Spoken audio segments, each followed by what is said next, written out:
bien longtemps. Est-ce qu'on peut parler avec l'accent tout le temps C'est-à-dire, il y a 15-20 ans, nous étions deux jeunes courts-métragistes qui avions fait un seul film qui s'appelle Les Petits Souliers. J'invite tout le monde à voir, car il est en libre accès sur Internet, sur Google. Vous tapez Les Petits Souliers, vous verrez. Avec Jamel Debbouze et Gad Elmaleh, nous avions la chance d'avoir ce casting. Alors que ces acteurs étaient, je dirais, un peu inconnus du grand public. On a envoyé notre candidature pour être sélectionnés et à notre grande joie, on a reçu l'invitation du Cinémètre pour venir ici projeter le film. C'est une des premières projections publiques du film ici et c'est les premières sensations pour des réalisateurs de voir une salle réagir et rire. C'est peut-être le début de notre aventure, donc quand quelques années plus tard on vient ici pour le sens de la fête faire une avant-première à l'Odysseum, je crois que ça s'appelle, le multiplex, on discute et on dit à la jeune fille qui s'occupe de nous accueillir, il y a toujours ce festival où on était venu. Je dis oui, c'est la même personne, Michel, qui s'occupe des courts-métrages à l'époque qui est là. Ben, vous l'embrasserez pour nous parce qu'on se rappelle quand même que de temps en temps, il faut regarder un petit peu en arrière et se dire qu'il y a des gens qui ont bien voulu nous regarder à l'époque où nous n'avions pas vraiment de position dans ce métier-là. C'est sympa de les saluer et en retour, on a reçu cette invitation. Et ça fait du bien, on est content d'être là. Voilà. Ce qu'il y a de génial, c'est qu'on est au contact avec le public. Et ce qu'il y a de très émouvant pour nous, c'est qu'on vient présenter des films comme Tellement Proche ou Nos Jours Heureux.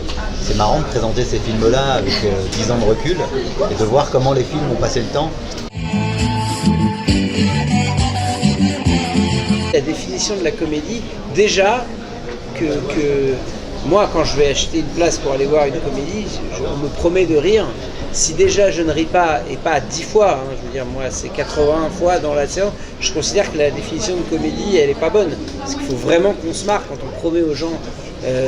Après, pour moi une bonne comédie c'est quelque chose qui n'est pas que de la mécanique comique, mais qui veut raconter aussi quelque chose. C'est pour ça que je fais le lien, mais la comédie italienne des années 70, 60, c'était une comédie qui avait du fond, qui racontait l'état du pays au moment où il vivait, les crises sociales qu'il traversait, etc. Et je pense qu'on peut dire énormément de choses grâce à l'humour et que la comédie peut être un vecteur d'un cinéma profond, intelligent, s'il est travaillé. Voilà, je pense. Déjà, c'est un titre magnifique. Ouais. Il aurait fallu l'inventer ce titre, Nous sommes tant aimés. Film italien magnifique et Torre Scola, d'abord parce que c'est quelqu'un qui apparemment est venu 4 fois au festival, qui pour nous un des plus grands réalisateurs, malheureusement décédé il n'y a pas longtemps, mais qu'on aurait tellement aimé rencontrer.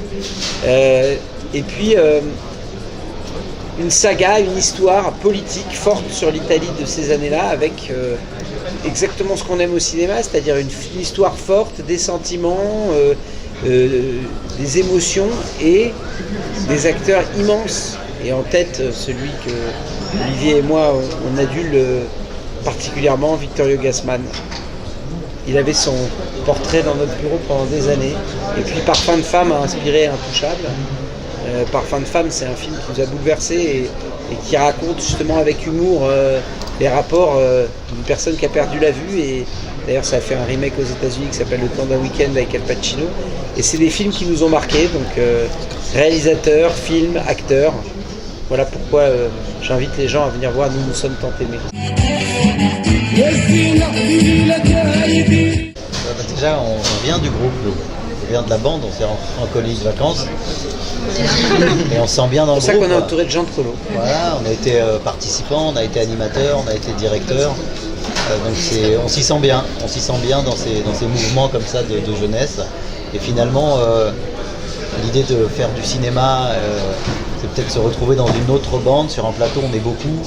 Et on aime les films avec beaucoup d'acteurs. Donc comme ça, on continue à évoluer au sein du groupe. Et déjà à deux, on forme un groupe. Donc voilà, la réponse est là. On aime bien partager avec plein de monde. Et plein de monde est tout aussi différent. On est sur cette terre, on aime bien partager. En tant que chef de groupe, j'adhère à ce que vient de dire la personne qui appartient à mon groupe. C'est un chef-d'œuvre. Super. Ce que je dirais, c'est que le résumé de toute l'interview est dit. Le sens de la fête s'inspire d'un cinéma italien de groupe où il y a beaucoup de personnages, où ça crie, ça s'explique, ça s'engueule, ça s'aime, ça se réconcilie, etc. C'est un film d'acteur.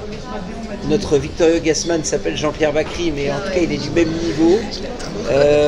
Vous avez aussi des jeunes acteurs qui arrivent, comme dans des jeunes pousses qui sont là, comme Vincent McCain, Benjamin Laverne, Kevin Azaïs, je sais pas, Alban Ivanov, pour ceux qui connaissent. Et puis c'est une comédie, j'espère qu'on promet aux gens de se marrer. Et il y a des surprises. Voilà, je peux vous dire qu'à un moment, celui qui l'a pas vu, à un moment, il va avoir le sentiment lui-même de s'envoler. Je peux pas en dire plus.